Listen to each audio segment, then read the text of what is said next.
ကဘာကြီးကလေအရန်တော်တဲ့သူနဲ့အထူး special လူတွေအတွက်ဆုလက်တွေနဲ့အောင်မြင်မှုတွေပဲချပြီးတာမဟုတ်ဒီကဘာကြီးကတကယ်လက်တွေ့လှုပ်ဆောင်ပြီးတော့မှဇွဲရှိပြီးတော့မှအချိန်တစ်ခုအထိစူးစမ်းတဲ့သူအတွက်ကိုပဲလက်ဆောင်ပေးတာဖြစ်တယ်လူအများအားဖြင့်ကကြတော့တီးခံခြင်းအားနည်းကြတယ်ကိုလုံနေတဲ့အရာတစ်ခုကိုအချိန်တစ်ခုအထိ target တစ်ခုအထိရောက်အောင်စူးစမ်းဖို့အရန်ခက်ခဲကြတယ်ဘာလို့လဲဆိုတော့လုံနေတဲ့အချိန်ခါတစ်ခုမှာဒီညင်းငွေလာတဲ့စိတ်တွေရှိမယ်စိတ်ဓာတ်ကျလာတဲ့ရှိမယ်လွတ်ချခြင်းတဲ့စိတ်တွေနောက်ဆုတ်ခြင်းတဲ့စိတ်တွေရှိမယ်ဒီအရာကိုတီးခံဖို့အတွက်အရန်ခက်ခဲကြတယ်အောင်မြင်မှုတစ်ခုဆိုတာက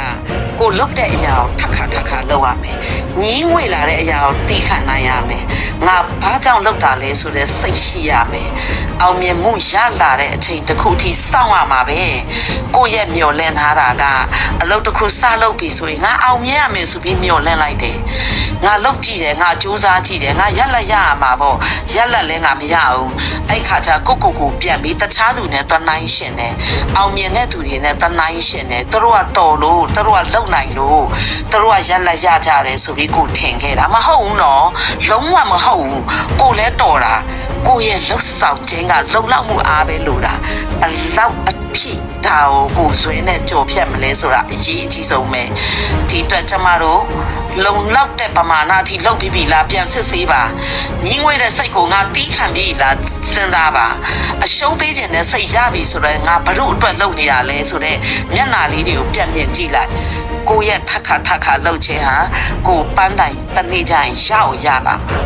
ဘတူထမသွားပြီးကိုတော်ဖို့လည်းမလို့တလို့ special ဖြစ်ဖို့လည်းမလို့ကိုလုံနေတဲ့အရာက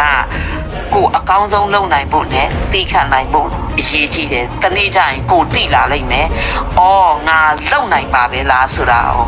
သိကြတယ်ကိုလိုချင်တဲ့ပန်းတိုင်တစ်ခုရောက်ဖို့က target တစ်ခုရောက်ဖို့ဆိုတာမခက်ခဲပါဘူးကျွန်မယုံကြည်တယ်လူတိုင်းက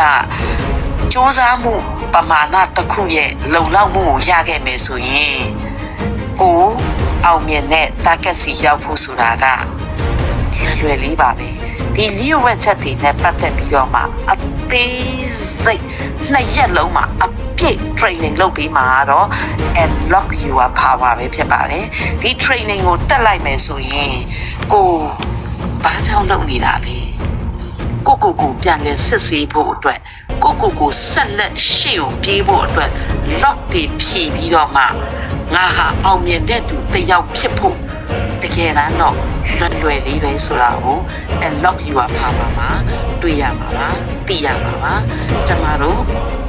အချိန်ဆိုတာကအရှမ်းတန်ဖို့ရှိပါတယ်ဒီအတွက်ကြောင့် unlock your power တဲ့နားမှာ2ရက်ကလေးကျမတို့လာရောက်ပူးပေါင်းလိုက်တာနဲ့တင်ကျမတို့မိသားစုအတွက်ကိုမိသားစုအတွက်တပဝလုံးအတွက်အောင်မြင်ဖို့အတွက်အရာကိုခွဲခြားစိတ်ဖြာနိုင်ပြီးတော့မှသိကြတယ်မသိတာယုံကြည်ပါတယ်လူတိုင်းဟာတော်တဲ့သူကြီးပါပဲကိုတော်တဲ့လျှို့ဝှက်ချက်ကိုမသိသေးလို့ပဲဖြစ်ပါတယ်